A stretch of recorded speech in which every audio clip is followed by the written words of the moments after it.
meditar en uno de estos versículos. Mateo, capítulo, ¿qué capítulo leímos, hermanos?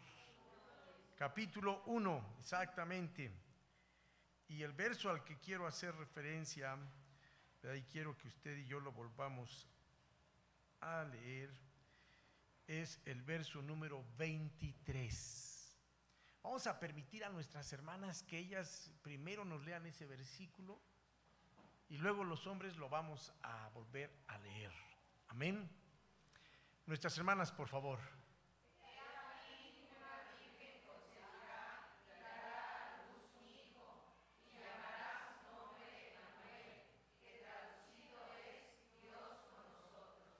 Amén. Ahora lo leemos los hombres. Dice la palabra de Dios allí: he aquí una virgen concebirá y dará a luz un hijo, y llamará su nombre Emmanuel, que traducido es Dios con nosotros.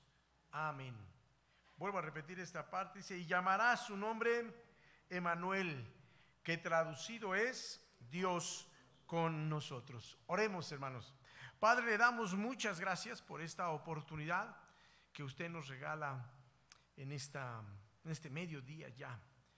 Hemos alabado su nombre, Señor, hemos orado, hemos leído su palabra y deseamos, Señor, que como siempre su Espíritu Santo sea el que nos asista en este momento, que pueda quitar aquello, Señor, que no nos sirva y que solo quede en nuestro corazón su bendita palabra. Por favor, Señor, le rogamos que sea usted quien hable a cada uno de nosotros, pues es en el nombre de Jesús que oramos. Amén. Emmanuel, Dios con nosotros. En los últimos sermones que hemos estado compartiendo, hemos estado hablando, ¿verdad?, de lo que significa el Evangelio. Y el Evangelio, ¿verdad?, traducido en el Nuevo Testamento, son las buenas nuevas. Y luego hemos estado preguntando cuáles son esas buenas nuevas, ¿verdad? ¿Cuáles son las buenas nuevas que Jesús vino a anunciar? ¿Cuáles son esas buenas nuevas que encontramos en el Nuevo Testamento y que nos ayudan a entender el propósito de Dios para nuestra vida? Y yo quisiera iniciar este momento, hermanos, preguntándoles: ¿qué es lo que usted piensa cuando cuando leemos ahora aquí la frase Dios con nosotros? ¿Cuáles son las ideas que vienen a su mente cuando usted lee esa frase, Dios con nosotros? Sabemos que es la traducción, o es como se traduce la palabra Emmanuel, ¿verdad? Dios con nosotros. Pero ¿qué es lo que usted piensa cuando lee esta frase? Si alguien quiere decirnos algo con toda libertad, puede hacerlo, hermano.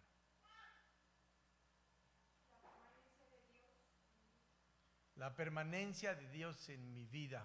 Okay. El hecho de esta realidad que no es, la Biblia una y otra vez la enfatiza y la da como una realidad. No es cuestionable. La Biblia siempre está hablando de la presencia de Dios. Ok, ese podría ser un pensamiento. ¿Qué otra cosa viene a su mente? Le creemos, ¿verdad? Sí, que Dios habita entre nosotros. Ok.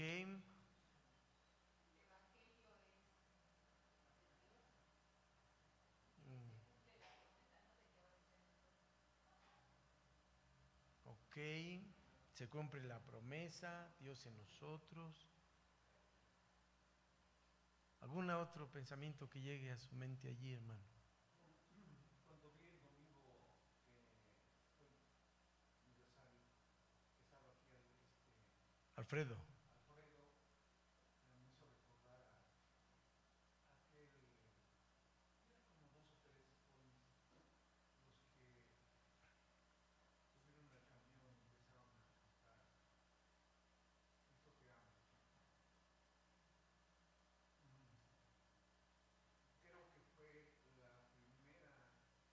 muchas acciones que Dios llevó a cabo en mi vida, pero cuando yo bajé del camión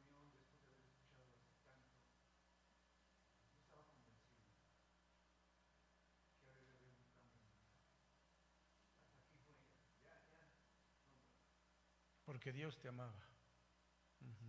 Okay. Bueno, para los que no escucharon hasta atrás, mi papá está comentando de la primera ocasión que escuchó algo de Dios. Él iba en un camión, ahí se subieron 3 jovencitos, una dama y 2 hombres, y empezaron a cantar Dios te ama, o Cristo te ama, algo así más o menos, ¿verdad? Y Dios lo usó para tocarte. Sí. Yo bajé de ese camión,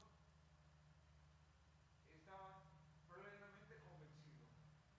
Hasta aquí, no más. Dios los usó para hablar a tu vida, no más hacer. Ok, gracias. ¿Alguien más que quiera animarse a compartirnos algo? Hermana Sofía, perdón.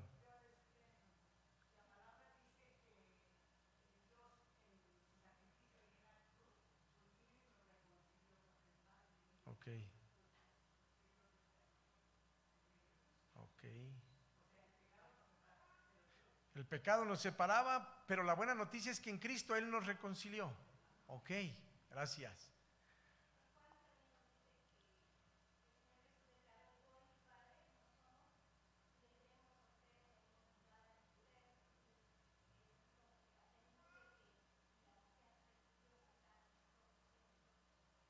Ok, de que Dios está en nosotros y con nosotros. Sí, el Evangelio de Juan es de los evangelios más teológicos.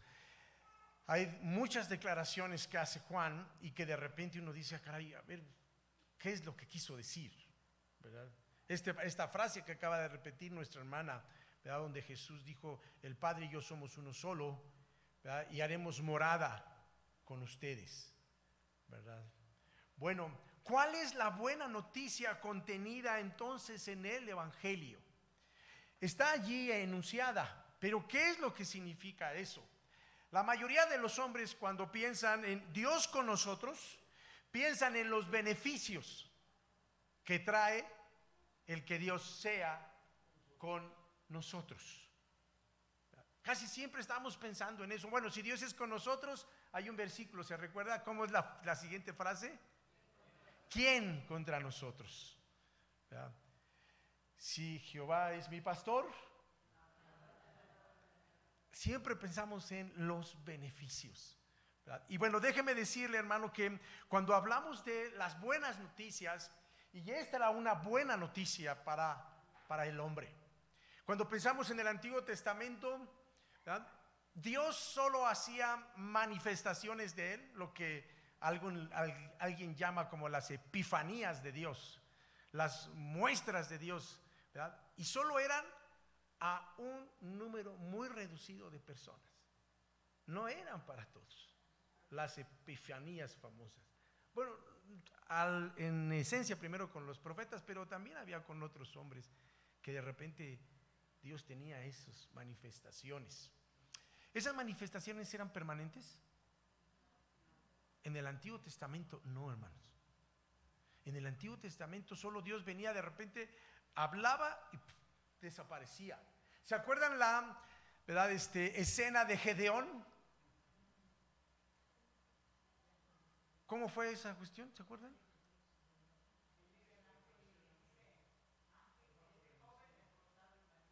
Sí, y estaba con él, ¿verdad? Pero ¿duró eso un gran rato? No, solo fue un tiempo que estuvo ahí y se fue. La gran noticia del Nuevo Testamento es que Dios viene para estar con nosotros de manera permanente. Y esa permanencia no está relacionada con lo que tú hagas. Y a lo mejor ahorita a algunos les cree un poquito de conflicto, ¿verdad? Diga, entonces, ¿cómo es eso de que Dios, ¿verdad?, va a estar conmigo y no depende de lo que yo haga? Sí, eso es lo que dice la Biblia, hermanos. Jesús dijo a sus discípulos, he aquí, yo estaré con vosotros nada más cuando estés haciendo esto y aquello. No. La promesa de Dios es estar con nosotros. Dice, desde aquí en adelante nunca más los voy a dejar. Siempre estaré con ustedes, ¿verdad? Pero ese es nada más hablar de la primera verdad de esta frase: Dios con nosotros. La permanencia de Dios en la vida del cristiano es, una vez que el cristiano le da esa oportunidad, una vez que es tocado por Dios, Dios va a estar allí hasta el fin de los tiempos, hermano. ¿Ya? Seremos morada de Dios. Él estará en nosotros, con nosotros y por nosotros. Pero en medio de esta frase hay una verdad que resalta y que, ¿verdad?, en Mateo, el Evangelio nos quiere enseñar. Y es que en medio de esto, la buena nueva es que Dios viene no solo para ser nuestro benefactor, no solo viene Dios a nuestras vidas para que veamos todas las bendiciones que vamos a tener. Dios viene porque desea algo en su corazón. ¿Qué es lo que desea Dios al estar con nosotros? ¿Cuál es esa buena noticia? Solo darnos lo que usted y yo le pidamos cada vez que tengamos la carreta atorada. Ok, dice mi papá que para anunciar, esa sería la consecuencia, ¿verdad?, de vivir, ¿verdad? Sí. Ok, déjame decirle, hermano, ¿qué es en esencia lo que Dios quiere cuando la buena noticia es Dios con nosotros? Lo que Dios tiene en su mente solo se resume en una palabra: relación. Más allá de lo que Dios te quiera dar, más allá de lo que Él quiera que tú hagas, porque todo depende de la relación. Desde la óptica del Evangelio de Juan, él escribió un capítulo. A ver si ustedes recuerdan qué capítulo es, donde, ¿verdad?, Juan dice que Jesús dijo que Él era la vid y nosotros los pámpanos, ¿verdad? Y ahí dice: porque separados de mí, hermanos, la relación es vital. Y esta es una muy buena noticia. Primero para los judíos, porque los judíos, hermanos, en su mente no podían concebir que Dios estuviera de manera permanente en el hombre, porque el hombre es pecador, porque el hombre es imperfecto, y porque además tenían todo la historia del Antiguo Testamento, donde Dios nunca había estado, vuelvo a decirlo así, de manera permanente manifestándose y estuviera de manera continua en ellos.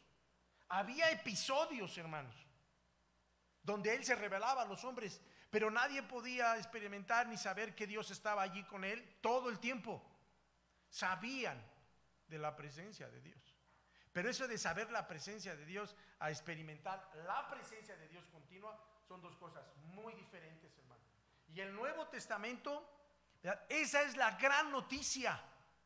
De hecho, cada familia que iba a tener un bebé, hermano, albergaba una esperanza. ¿Y sabe cuál era la esperanza, hermana Sofía? El Mesías. Sí, ellos estaban esperando eso, y ellos sabían que una vez que llegara el Mesías, este iba a permanecer y iba a estar allí con ellos. Hermano, es increíble, ¿verdad?, que de repente uno pueda solo detenerse un poquito a pensar en eso y las repercusiones que tiene la presencia completa, permanente de Dios en nuestras vidas. Yo a ustedes les he platicado mucho de la experiencia que viví con nuestro hermano Salgado. ¿Cómo se llama el hermano? Héctor. Y todas las veces que, hermano, no le miento cuando le digo que fueron más de 300 casas que visité en la 1 de septiembre. Y el único cuestionamiento que hacíamos con la gente era hacerles dos preguntas. Les decíamos: ¿nos puede dar 10 minutos de su tiempo? Está en 5, ¿verdad? Nada más queremos, mire, venimos haciendo una encuesta. Y las dos preguntas eran, ¿verdad?, si Jesús viniera en este momento a su casa y le tocara aquí a la puerta y le dijera: ¿sabes qué? Ando buscando un lugar donde quedarme, ¿usted le daría chance a Jesús de quedarse? Bueno, la mayoría de la gente se prestaba para la encuesta y nos decía: mire, señor Jesús, mire, señor Javier, si de veras es Jesús, a ver cómo le hacemos, pero él aquí se queda. Nos organizamos, pero Jesús aquí se va a quedar, no lo vamos a dejar que se vaya. Y la segunda pregunta obligada era: bueno, si Jesús se queda en tu casa 3 meses a convivir contigo, ¿las cosas seguirán siendo igual? Y yo le he dicho, no sé si usted se recuerda de por lo menos una mujer que a mí me impactó mucho su reacción. Después de la pregunta, ella así empezó, ¿verdad? Como que la estuvo pensando y de repente empezó a llorar, hermanos. Empezó a llorar. Y me dijo: por favor, señor, pásele a mi casa. Estábamos, casi nadie nos invitaba a pasar. Ella nos invitó a pasar a su sala. Y ya cuando estábamos en su sala, me dijo: mire usted, señor, el Sagrado Corazón de Jesús. Usted, la mayoría conoce esa. Y luego por acá, vea usted. Y así me enseñó 3 cosas. Y me dice: aquí, aunque tenemos estas cosas, aquí no está Jesús. ¿Ok? Y me empezó a decir todas las fechorías de su esposo. Y me empezó a decir todas las ingratitudes de sus hijos. Porque la pregunta era: si Jesús estuviera aquí, ¿las cosas seguirían igual? La mayoría de la gente decía: no, ¿cómo crees, señor? Mi esposo ya no me iba a estar diciendo groserías y usted tampoco le iba a estar gritando a sus hijos. La verdad es que si estamos conscientes de eso, Dios con nosotros, las cosas cambian, hermano. Pero sabemos que Dios está, pero no lo hacemos una realidad en nuestras vidas.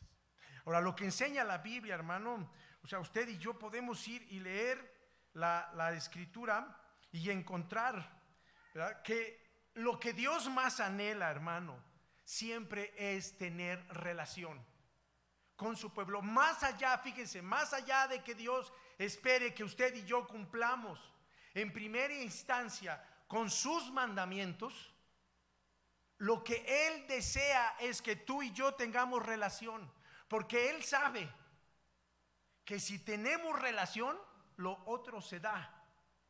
Dicho de otra manera, si no estamos haciendo lo que Dios quiere, ¿qué es entonces lo que no tenemos? Relación. Así de sencillo, hermano. ¿Se acuerda el pasaje que siempre usamos a veces hasta para compartirle a la gente del Evangelio? Apocalipsis 3:20. ¿Qué dice Apocalipsis 3:20?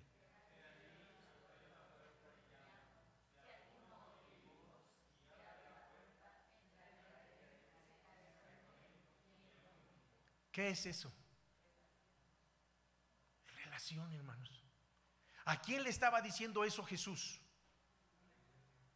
A la iglesia, ¿sí? No lo estaba diciendo a los inconversos, ¿verdad? Se los estaba diciendo a una iglesia que estaba reunida y que según lo estaba adorando y lo estaba exaltando y estaban leyendo su palabra y todo lo que usted quiera que se haga en una iglesia, no en un templo, perdón. Y llega Jesús y le dice: yo no estoy allá adentro.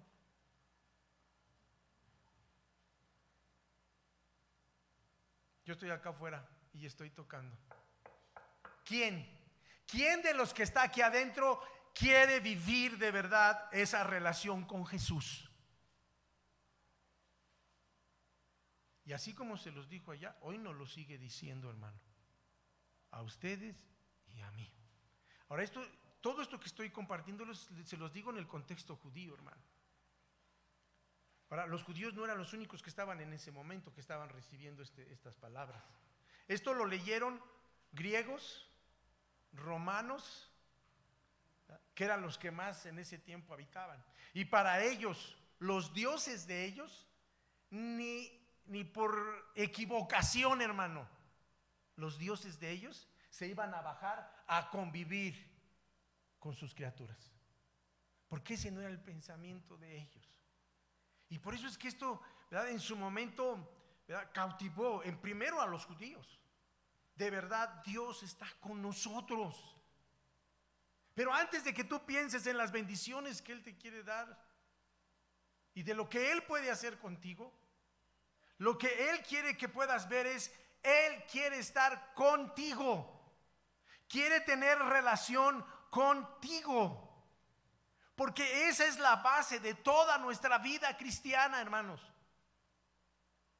No podemos decirnos cristianos y no estar viviendo en relación con Dios. Como tampoco yo no puedo decirme que soy cristiano y seguir pateando a medio mundo que se me atraviese. Porque la relación con Jesús transforma, hermanos. Transformó a esos primeros discípulos. Ellos empezaron a aprender con Jesús. Empezaron a caminar, iban con Él. Y dice la Escritura que de repente en un pueblito no les quisieron hacer caso. ¿Cuál fue su primera reacción de estos hombres?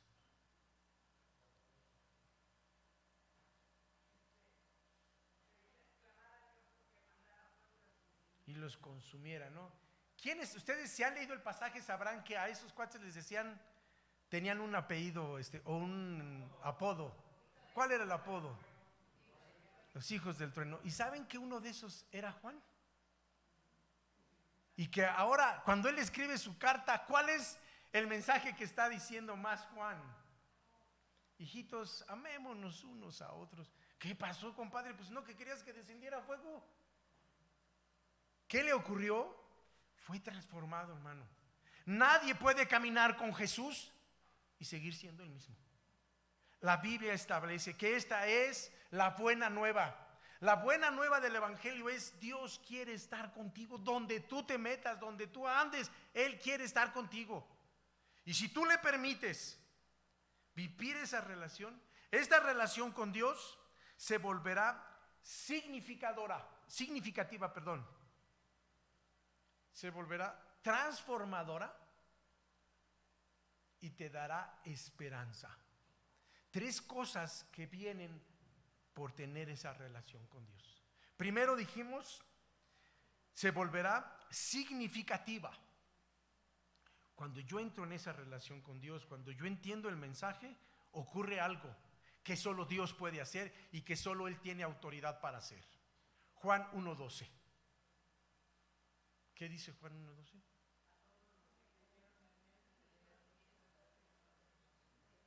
Se me hace que la voy a llamar aquí para que usted me esté auxiliando con los versículos.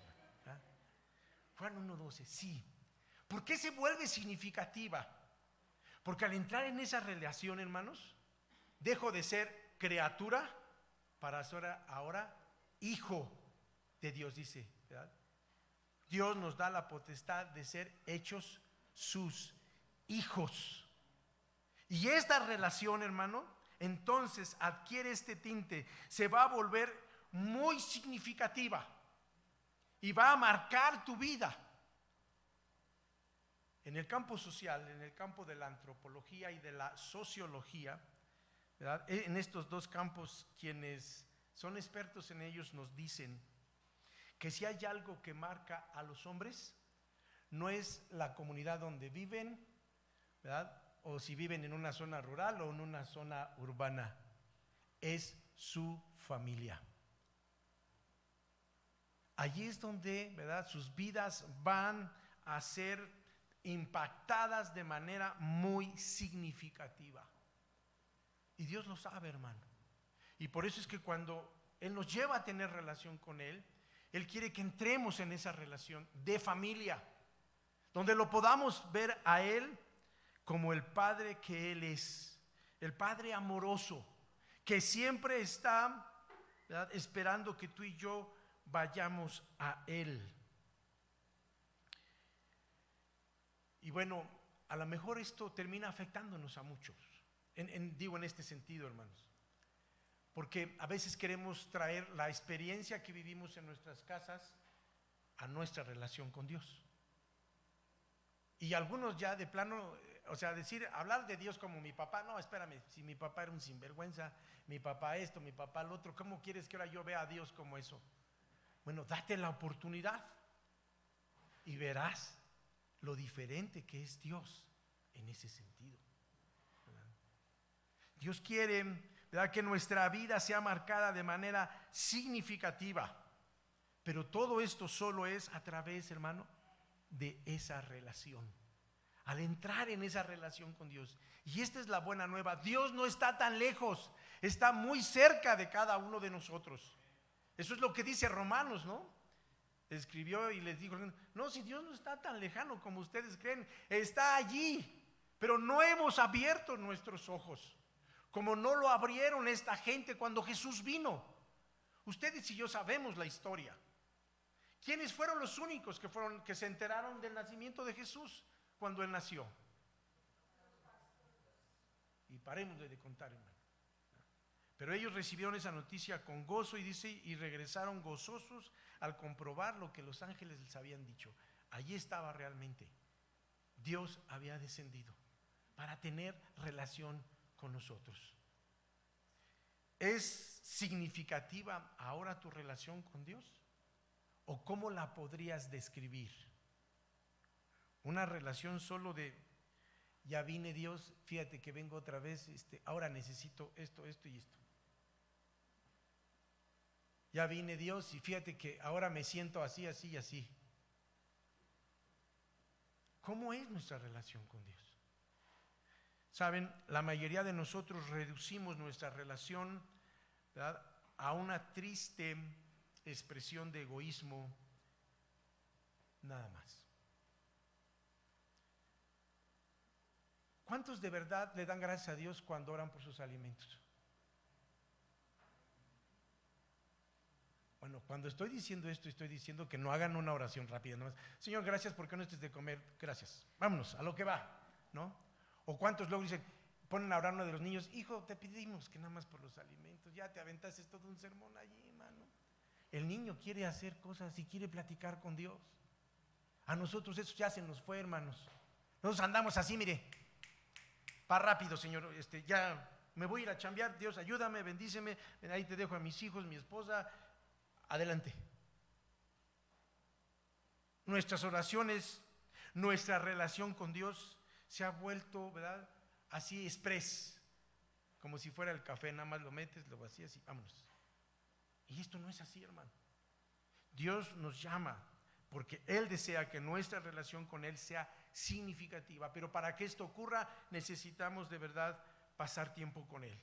Pero también he dicho que nuestra relación con Dios no solo Dios desea que sea significativa, Él desea que sea transformadora. Alguien que nos lea, por favor, Hechos 4:13.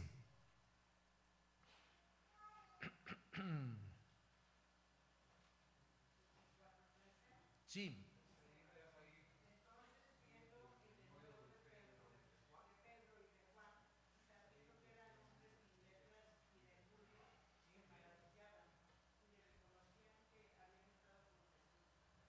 ¿Por qué reconocía a esta gente que Pedro y Juan habían estado con Jesús?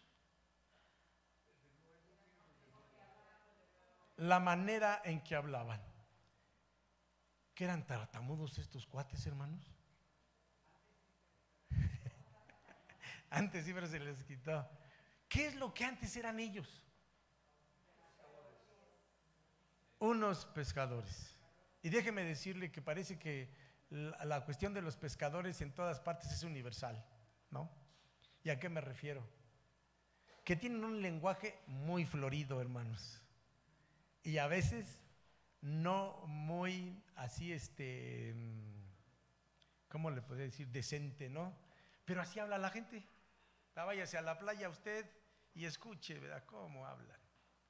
Y uno dice, estas hasta suena bonito como lo dicen, aunque digan palabras medias raras, ¿no?, o medias groseras, pero la gente dice, estos amigos eran así, hermano. Pero el estar con Jesús les transformó hasta su manera de hablar y la manera en que lo hacían, porque aquí habla del denuedo con el que lo hacían, ¿verdad? El estar en Jesús nos transforma. ¿Cuál fue la experiencia de Pablo? ¿A qué se dedicaba y qué terminó siendo después de que tuvo un encuentro con Jesús? Perseguía a la iglesia, ¿no? Él con toda libertad pudo escribir, De modo que si alguno está en Cristo, y aquí enfatizamos, de modo que si alguno tiene relación con Cristo, nueva criatura es. No puedes tener relación con Jesús y seguir parado en el mismo lugar, ¿verdad? Alguien podría preguntar, bueno, hermano, ¿y entonces qué significa estar en Jesús hoy? Pues significaría varias cosas, entre otras, ¿verdad?, que tú estés siempre dispuesto a escuchar su palabra. Estar con Jesús es meterte a su palabra, leerla, ¿verdad?, escudriñarla, porque no solo es leer, ¿verdad? Jesús dijo, escudriñar las escrituras porque a vosotros os parece que en ella está la vida eterna. Sí, necesitamos estar con la palabra porque a través de la palabra Dios nos habla. ¿Y cómo le hablo yo a Él? Pues a través de la oración, ¿verdad? Y yo tengo que llevar mi oración a un nivel más profundo, hermano. Ya no solamente estar pide y pide, ¿no? Vamos hablándole a Dios, la neta, como dicen los chavos, ¿no? Lo que hay allí adentro de mi corazón. Porque sabe que, hermano, Dios no se enoja cuando tú le hablas lo que realmente hay en tu corazón. Y si estás enojado con Él, tú puedes con toda libertad decirle eso. Ahí está en el libro de los Salmos, hermano. Hay salmos que de repente uno los lee y dice, ¿cómo se atrevió este? Pues por la relación que tenía con Dios. Y le abrió su corazón, porque Dios además, hermano, lo conoce todo. ¿Para qué vamos a decirle que estamos? No, estoy bien, Señor, y por dentro estás que revientas, ¿verdad?, con toda la situación. Lo mejor es ser honestos con Él, ¿verdad? Sí, necesitamos seguir escuchando su palabra, necesitamos seguir orando, pero también necesitamos, ¿verdad?, vivir esa fe con la gente que ha creído al igual que yo. El verso dice, ¿verdad?, el que está en Cristo, nueva criatura es. La Biblia dice que ustedes y yo somos ¿qué? El cuerpo de Cristo, hermano. Estar en Cristo es estar también aquí.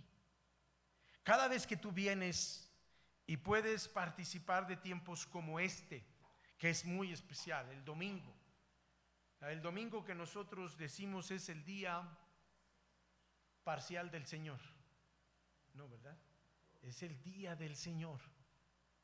Y es el día en que yo, ¿verdad?, buscaré esforzarme. Buscaré hacer las cosas de tal manera, ¿verdad?, que yo pueda participar con aquellos que al igual que yo hemos creído en Jesús. Porque eso es lo que también me va a ir transformando. Dijo un hombre que se llama Karl Barth, era un teólogo. Él escribió en un panfleto allí, ¿verdad?, Vida en Comunidad.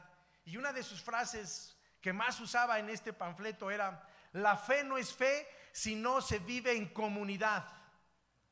Si tú vives tu fe solo, eres ermitaño. ¿Y qué crees? Dios no tiene ermitaños. Dios tiene comunidades de fe. Él dijo a Pedro: sobre todos aquellos, Pedro, que al igual que tú crean que yo soy el Cristo, sobre esos yo voy a edificar mi iglesia. Jesús vino a edificar comunidades de fe. Y no podemos vivir la fe fuera de nuestra comunidad. Y eso también significa estar en Cristo. Estar en Cristo es leer su palabra, es escudriñarla, es orar, es platicar con Dios, pero es también vivir nuestra fe en comunidad. Y cuando hacemos eso es que Dios nos transforma, ¿no? De repente, me imagino que aquí a varios nos ha pasado, ¿no? Que de repente llegamos y vemos a alguien y dice: híjole, ya hasta el hígado me está doliendo, ¿no? ¿Para qué decimos que no? Si sí es cierto, hermanos, ¿no? Decimos: bueno, yo vine a adorar a Dios. Él no sé a qué vino, pero pues, eso a mí no me interesa. Yo vine a alabar a Dios y yo voy a alabar a Dios. Pero con el paso del tiempo Dios te va enseñando, ¿no? ¿Cómo estás cantando aquí que levantas tu manita y no amas a este cuate que está aquí a tu lado? Y va pasando el tiempo y de repente descubres que no era la mala persona que tú pensaste, ¿no? Ese día que creíste que te estaba haciendo gestos, le dolía a él la panza, ¿no? Se sentía mal, traía algo, pero tú te quedaste con una impresión. Y sabes que la Biblia dice que cuando nos reunimos, Dios nos va transformando, hermanos. Aquí es donde Dios nos va a enseñar a amarnos unos a otros. Jesús le dijo a sus discípulos después de 3 años de casi estar con ellos, solo les voy a dar un mandamiento. Y en esto se resume todo, muchachos. Miren, ya saben cómo es Pedro, ya saben que a Tomás le cuesta creer, ¿verdad? Que aquel es bien temperamental. Por favor, ámense unos a otros, porque cuando se amen, entonces los de allá afuera van a saber que ustedes son mis discípulos. Transformación. La buena noticia venida del cielo es que Dios desea tener relación con nosotros y esta relación se volverá significativa, transformadora, pero también, en tercer lugar, esperanzadora. Y es lo que más deseamos en este tiempo, ¿no, hermanos? Esperanza. En medio de tantas crisis, ¿verdad? En nuestra sociedad, en nuestro país, en el mundo, a lo que la gente quiere es tener esperanza. Y Jesús no la quiere dar. ¿Qué le dijo Dios a Josué cuando iba a emprender su nueva tarea, esa nueva etapa de su vida? Bueno, antes de que se esforzara, ¿verdad? Él le dijo algo. Mira, yo estuve con Moisés y así como estuve con él, ahora voy a estar contigo. Todo lo que pise tu pie, yo te lo voy a dar. Y sí, ahora sí, viene el otro, ¿verdad? Solamente te pido algo. Tú nada más esfuérzate. Pero Dios le estaba prometiendo, yo voy a estar contigo todos los días. Así como estuve con aquel, ahora voy a estar contigo. Y cuando uno lee el Nuevo Testamento, hermano, esta frase, esta promesa, Dios la repite una y otra vez a sus discípulos. Estoy con vosotros. Ya se iba a ir Jesús y los discípulos estaban bien preocupados y les dijo, no se preocupen, el que yo me vaya, ¿verdad?, va a ser la más grande bendición para ustedes, porque ahorita estoy físicamente con ustedes, pero si no me voy, no voy a poder regresar espiritualmente sobre ustedes, porque eso es lo que estaba diciéndoles Jesús cuando hablaba del Consolador. Les dijo, a ustedes les conviene que yo me vaya, porque si no me voy, el Consolador no vendrá. Ese Consolador el mundo no lo conoce, pero ustedes sí lo conocen, les dijo Jesús. Y aquí ellos han dicho, bueno, Jesús, si ya no viene, ¿cómo que sí lo conocemos? Y Jesús les dijo, porque está con ustedes y llegará el momento en que estará en ustedes. Jesús estaba hablando de él mismo, hermanos, y se está identificando con el Espíritu Santo, y a veces nos cuesta trabajo, pero es parte de la Trinidad. 3 personas diferentes en una sola. Jesús dijo, es necesario que venga el Consolador, pero resulta que ese no lo conocen porque todavía no viene, pero ustedes ya lo conocen, porque está con ustedes, y la preposición con es junto a, al lado de. Jesús estaba hablando de él y les dice, pero va a llegar un momento en que estará en ustedes, dentro de, y eso es a través del Espíritu Santo. Dios quiere que nuestra vida aquí en la tierra se vuelva una experiencia con él significativa, transformadora y siempre llena de esperanza. Y esta es la buena noticia del Evangelio: Dios con nosotros. ¿Cómo es tu relación con Cristo? Él ya dio todo para relacionarse contigo. ¿Qué estás dando tú? Vamos a estar de pie.